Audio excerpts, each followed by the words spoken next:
Giants appear in folklore cultures worldwide as they represent a relatively simple concept, representing the human body enlarged to the point of being monstrous. Giants evoked terror and remind humans of their body's frailty and morality. They're often portrayed as monsters and antagonists, but there are exceptions. Some giants intermingle with humans in a friendly way and can even be part of human families, with their offspring being portrayed as regular humans. In folklore from all over Europe, giants were believed to have built the remains of previous civilizations. A Danish historian thought giants had a hand in the creation of megalithic monuments. Similarly, the Old English poem Seafarer speaks of the high stone walls that were the work of giants. Natural geologic features, such as the massive basalt columns of the Giant's Causeway on the coast of Northern Ireland, were attributed to construction by giants. Many giants in English folklore were noted for their stupidity. Other English stories told of how giants threw stones at each other, which were used to explain many great stone.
Vậy ghê.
It's on the landscape.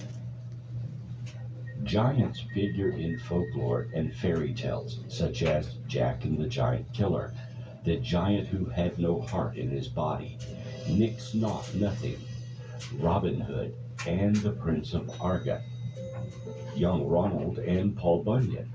Orcs are humanoid creatures, sometimes of gigantic stature, that occurred in various sorts of European folklore. Is it possible that many of these folklore tales are based on actual events? Could a race of giants have once lived around the world and in North America? There is evidence to suggest they did.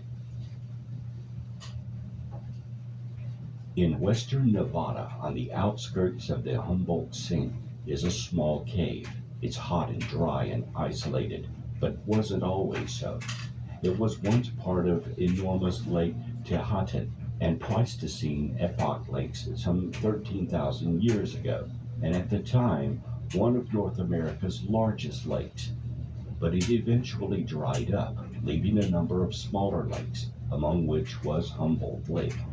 The cave was on its shore, and in it lived a race of natives who hunted and fished and enjoyed a life of plenty. But there's a shocking twist. Researching these people, you'll find that the archaeological and historical evidence tells us they were not common Native Americans. They were the Sitaka, a race of red-haired giants, 10 feet tall, who terrorized their neighbors with cannibalism. The cave is real, and you can drive to it via a long dirt road from nearby Lovelock, Nevada, a small farming town that is grown amidst the moist soil of the sink. The stories are real too.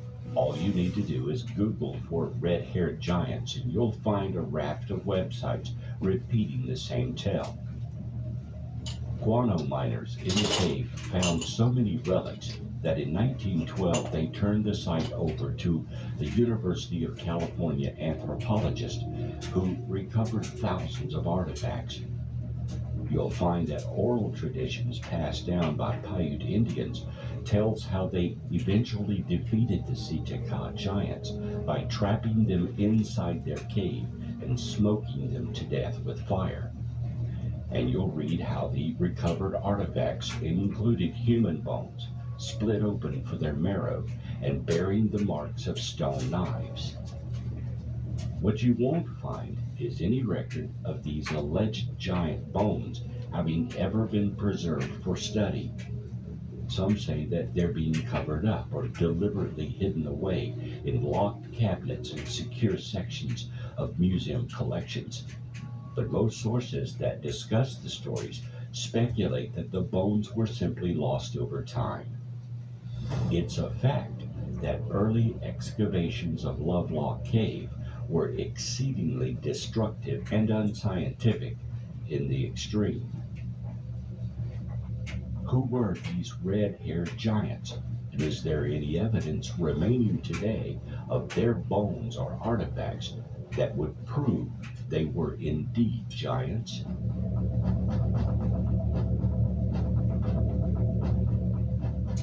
The Nephilim are mysterious beings or people in the Hebrew Bible who are large and strong. The word Nephilim is loosely translated as giants in some translations of the Hebrew Bible, but left untranslated in others. Jewish explanations interpret them as hybrid sons of fallen angels. In Genesis, it says the Nephilim were in the earth in those days, and also after that, when the sons of God came in unto the daughters of men, and they bore children to them. The same were the mighty men that were of old, the rich and now.